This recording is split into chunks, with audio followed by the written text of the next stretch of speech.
All right, hello everyone. This is Araceli Garcia. I am an ELA teacher on special assignment at my school district where I serve middle school and high school ELA courses.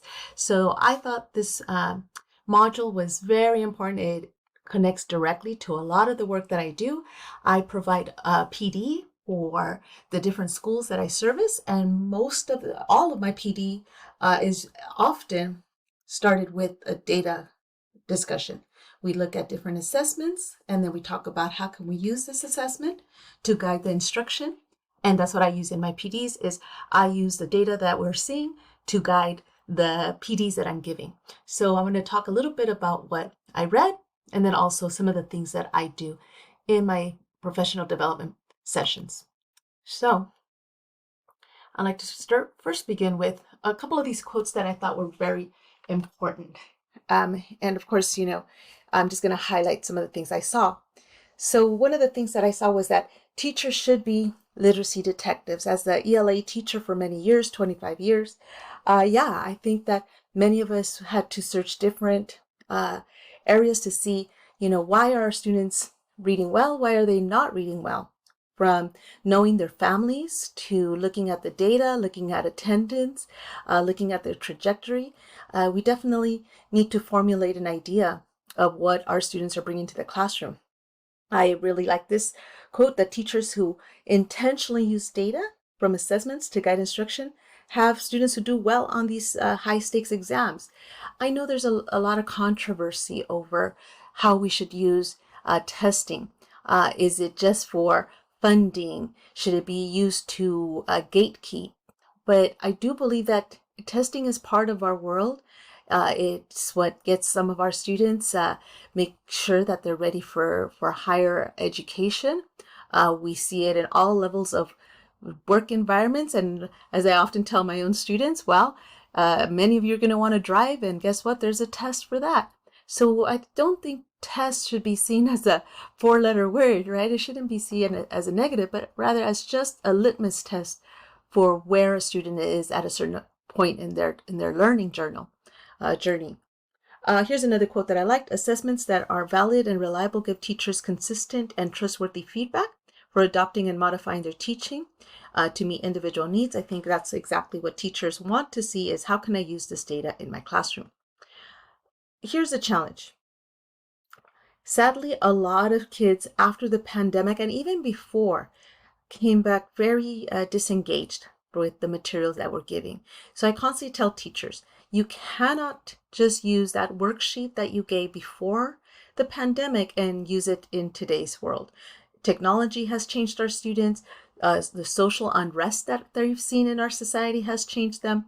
And again, we see this in the test scores that we're getting. So in many of the PDs that I give, we talk about why are students struggling and what can we do about it. So I like to show this kind of data, and it is public data. So although I think the 2023 data just came out, but if we look here again, I really do believe that we should be appalled, that we should be up in arms as to, oh my goodness, less than 50% of our students are reading at proficient levels in California. And, we don't far much better in our district. So what can we do with this kind of information? So I'm going to go ahead and, oh, it looks like it's not available, but I'm going to refer to a video that I'm going to play. Let's see if I could actually play it. That is a powerful one. And if you haven't heard it, it's called I Can't Read by Lamont Carey.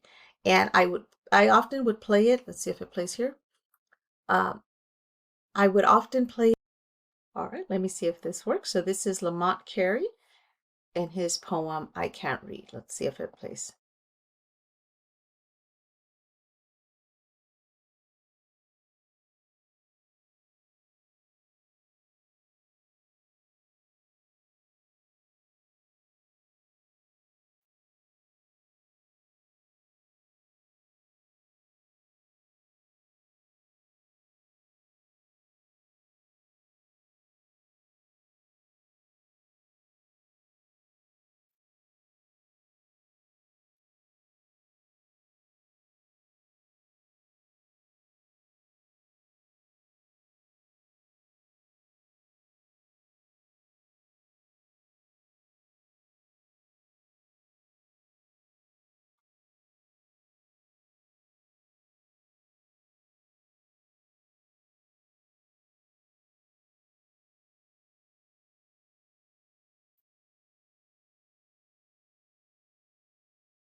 All right, so hopefully you were able to hear that video. I think it's a powerful one. I think it captures exactly what we're seeing in many schools, and especially for our low income brown and black students who are struggling to be able to read. And what happens when we give students these assessments and it's showing that they're not able to read, to write, right, to use that oral language. And so I'm going to go ahead and you read this quote here that ties in nicely to my next point. So we have getting to know students is critical if they're teachers to have insight into their background knowledge and oral language abilities. It is also useful in selecting reading material that will be of interest to students. So we cannot just use quantitative data as much of what we read in this module. We have to get to know our students. So many of the times when I talk to our educators, I say, do you know who is sitting in your classroom? Do you know their characteristics? And I know this is not true for all students. However, we need to know who are Gen Z and who are Gen Alpha, our newer groups. And how can we see them as asset-based? So I always invite teachers to look at this graphic. It's one of my favorite ones. And I even quoted Coolio, of course, a rap artist from 1995, who says it, very clearly. If you don't how can how can you teach me if you don't even understand me, if you don't know who I am, and you don't even maybe even appreciate what I'm bringing to the classroom? And so when I do these PDs, we talk about data, but then we talk about, okay, what are our students' strengths? Guess what? They're philanthropists. Let's bring in information about how they can help the ecosystem. They're multitaskers, so let's make sure we're not lecturing for an hour or playing an audio, right? Or giving them long passages without some discussion. They're entrepreneurs. Maybe we give them a platform for them to learn about blogging and web page making and selling things on Etsy and OfferUp and how do we market things. So again, kind of teaching students at where they're at and where their interest is at. Here's a couple of other interesting points. At our district, we recently adopted something called the NWEA MAP test, Measures of Academic Progress. And this is a big change because in the past we had district created assessments. And so it is a computer adapted test. So students are being tested so that we can find their zone of proximal development. They're taking this test 3 times a year, and it's going to give us both achievement data and student growth. So our students are being compared to other students in the nation. So now students sitting in a 3rd grade class can see, or parents can see, how are their students measuring up to students in other places, and also showing each time they take a test, is the student growing? And so as it states in the handbook, teachers want formative assessments that describe the student's individual needs and accomplishments and guides instruction. So this kind of information will be very powerful. So this is again the 2 types of data that we are collecting. This is just one sample school. And when I do presentations, we talk about, what are the needs? As you can see here, this is for reading. This was taken in the fall. We can see where the students are at. We can even on this dashboard see which specific students and which ones, what specific area they got. We can break it down by grade level. So we can see here that maybe we need to spend a little bit more time in that 4th grade class to make sure that they're not falling behind, right? And so now teachers can work in groups and PLCs to bring up those students. I also like to show this data, and this is the fall growth data. And again, very similar to what we read about in the modules, that we don't just want to have achievement. We don't just want to look at quantitative. We want to look at qualitative, but this kind of data helps me paint a picture. Again, the goal was to get to that little diamond there.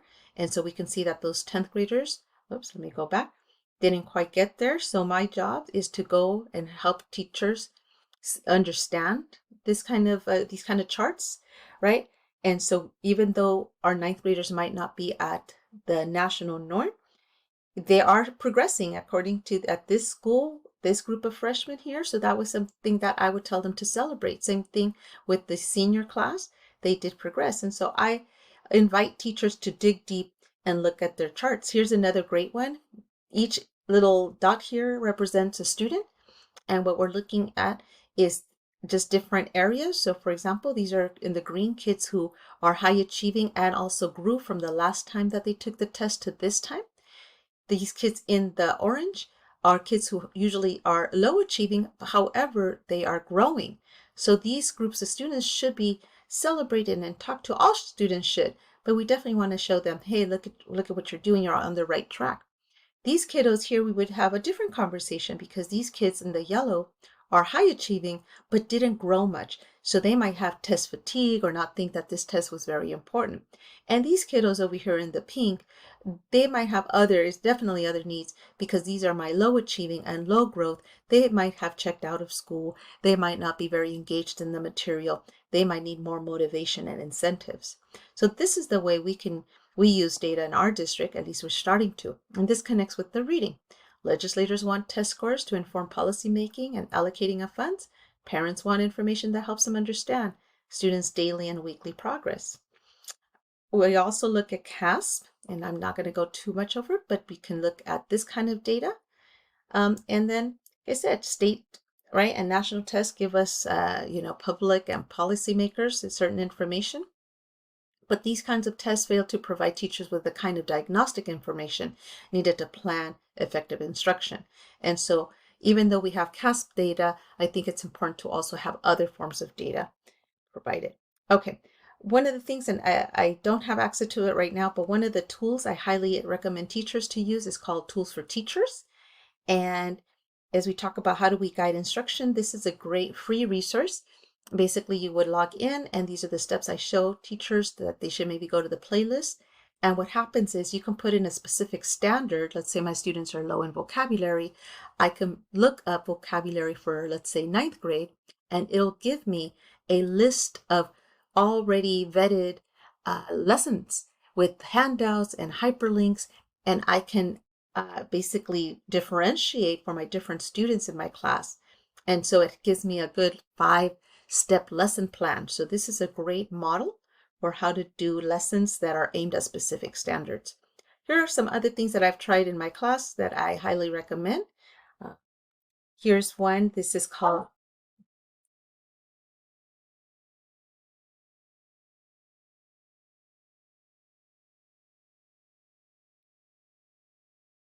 All right, so what I'm showing you here is a program called Progressive Reader. And Progressive Reader is amazing. It allows teachers to have a student go on the computer. You can set this up with your entire class. This is through Microsoft Teams. The student can read a passage, either one that you selected or one from the reading bank. And basically, within seconds, it'll give you this data where it'll tell you which words they mispronounced, if they omitted. So it's helping you figure out their fluency. It also lets them practice words that they missed. You can set it for their Lexile level so you can see where they're at. You can have the student attempt this numbers of time. I did this with my high school newcomer ELD class, and I was giving them very kind of low Lexile levels, and they just wanted to keep improving their percentage. And so this feedback was very powerful. And I believe Reading Progress actually added comprehension questions to go along with it. So this is one of the tools. I'm just giving you some ideas of things that I do. Here's something else that I often tell teachers to use, and I say, have your students create web pages or blogging. So I like to use Microsoft Sway. You can also do this with Adobe Creative Cloud or with Canva. So having students have some choice, some creativity will get them to want to do that reading, want to do that writing. Here's another one. I like to use a program called Pear Deck. I think it's very interactive and highly engaging, and I could take a passage from the curriculum and students can now annotate online. We can then have a discussion, and I could check for understanding live, right? I could get some data immediately to see if the students are getting this information. And this is what I would see on my side of Pear Deck. I could see all of my students and see if they're answering and modify my lesson as I'm going if I see that students are not answering questions correctly, or I can even help a student who maybe is not answering and so forth. So this is great work. All right, so that's basically it. I hope you enjoyed this presentation. And again, this is assessment, right, and in literacy, and it is definitely a powerful topic to discuss and one that I'm sure has lots and lots of things to debate and argue. Thank you so much.